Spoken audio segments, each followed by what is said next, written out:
street food ထဲမှာရိုးရာတင်မော်ဒီထောင်းကတော့ must try မှာပဲအဲ့ဒါကြောင့်မလို့ကျွန်တော်အပြန်လန်းမှာအများတန်းတွေ့နေတဲ့ဒီ NDEC မှာကျွန်တော်ဒီနေ့နည်းနည်းစနေနာခဲ့တယ်ပေါ့နော်သူ့မှာငပြောသည့်အစိမ်းထောင်းတွေရောပါတယ်ရောမြင့်ထောင်းတွေရောအကုန်ရတယ်ပေါ့နော်သူစုံပလုံစီနေအောင်ထောင်းပေးတာတွေ့တော့ကျွန်တော်လည်းဒီနေ့ဘာစားရင်ကောင်းမလဲပေါ့နော်အဲ့ဒါတင်မော်ဒီထောင်းလေးစားကြည့်မယ်ဆိုပြီးတော့သူ့စီမှာရက်နေခဲ့တယ်ပေါ့နော်အရှိမ2ယောက်တန်းစီရပါတယ်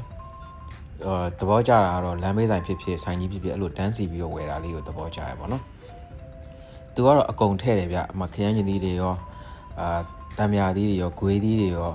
ပြီးရင်သူ့ရဲ့လျှို့ဝှက်အနှစ်ပေါ့နော်လျှို့ဝှက်ချက်အမှုတ်တွေအနှစ်တွေအကုန်ထည့်တယ်ပေါ့နော်အဓိကတော့ကျွန်တော်ထင်တာထိုင်းငပိရဖြစ်ပါတယ်ဒါထိုင်းငပိရပေါ့နော်ဒါကိုသူနှစ်စွန်းထည့်တယ်ကျွန်တော်စားမဲ့ပွဲပေါ့နော်ကျွန်တော်ကတင်မော်ရီထောင်းတဲ့ကိုခရုရောပြီးတော့ထောင်းမယ်လို့ပြောလို့သူကတင်မော်ရီထောင်းထည့်ပြီးတော့ခရုလေးပါရောပေးရပေါ့နော်သူကစေရနာပါတယ်ဗျခရုကိုနည်းနည်းမရောဘူးသူလားအများကြီးရောပေးတယ်ခရုနဲ့တင်မော်ရီထောင်းပြီးတော့ကနန်းမှာထည့်ပြီးတော့ကျွန်တော်ကတော့ကနန်းကနန်လို့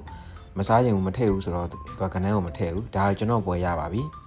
ဒါ90ပဲပေးရတယ်ဗျပစ္စည်းတွေမခိုးမကတ်နဲ့အများကြီးထည့်ပေးလိုက်တယ်အိမ်ရောက်တော့ဒါလေးကိုပကံထဲကိုအခုလိုတခြားထည့်ပြီးတော့စားကြည့်ပါတယ်အရသာစုံစုံနဲ့လုံးဝထိနေရပဲတမယာသီးမမွေးအချင်းရယ်ဂွေးသီးအချင်းလေးရယ်ခရမ်းရင်သီးအချင်းလေးရယ်အချင်း၃မျိုးပေါင်းထားတဲ့အရသာလေးရယ်နောက်ပြီးတော့ဒီတင်မော်ဒီတောင်ကျွတ်ကျွတ်လေးရယ်နောက်ပြီးတော့ဒီခရုထုတ်အရသာရယ်ပြီးရင်ဂေါ်ဘီလေးကိုဝါလိုက်ထိုင်းငပိရည်လေးနဲ့တော်တော်စားလို့ကောင်းတဲ့အထက်မှာပါပါတယ်ကျွန်တော်ကအဆက်နည်းနည်းပဲထည့်ခိုင်းတာဆိုပေမဲ့လည်းခေါင်းမှာအဲ့လို